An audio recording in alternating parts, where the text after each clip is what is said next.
თავარი ნაბიჯი არის ახლა მომზადება ამ ხელმოწერისთვის.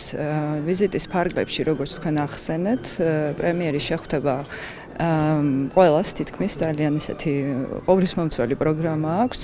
საუბარი შეეხება საქართველოში შიდა პოლიტიკურ მდგომარეობაზე, მიმდინარე რეფორმებზე, ასევე რა თქმა უნდა განიხილება საკითხი რეგიონში მიმდინარე მოვლენები, აღმოსავლეთ პარტნიორობა, მისი მომავალი, განსაკუთრებით ასოცირების ხელშეკრულების ხელმოწერის შემდეგ. საქართველო არის მოწინავე აღმოსავლეთ პარტნიორ წევრ ქვეყნებს შორის რეფორმების განხორციელების კუთხით და ყველაზე ახლოს არის ასოცირების შეთანხმების ხელმოწერასთან, მის შემდგომ იმპლემენტაციასთან, ასევე ძალიან მნიშვნელოვანია, რომ ჩვენ მივიღოთ ძალიან კონკრეტული ხედვები ევროკავშირის იმასთან დაკავშირებით, თუ რა იქნება მომავალში აღმოსავლეთ პარტნიორობის როგორი განვითარება იქნება, მას მერე საქართველო და მოლდოვა სავარაუდოდ მოაწერენ ხელს ასოცირების შეთანხმებას. თავარი, რაც მე ვფიქრობ, რომ ამ შეხვედრებზე იქნება, არის ის, რაც ბატონმა აფიულემ თქვა მიუნხენში, რომ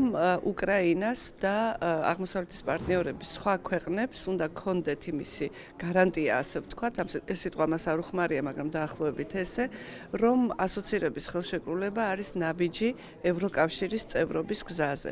საქართველოს სურს ევროკავშირის წევრობა, ეს არის მისი მიზანი და ეს განცხადება ამიტომ არის ჩვენთვის ძალიან მნიშვნელოვანი. სწორედ აი ამ განცხადების კონტექსტში იქნება, მე ვფიქრობ, ჩვენი შეხვედრები დღეს. ჩვენ ვაკეთებთ ყველაფერს იმისათვის, რომ ასოცირების ხელშეკრულებას ხელი მოვაწეროთ აგვისტომდე.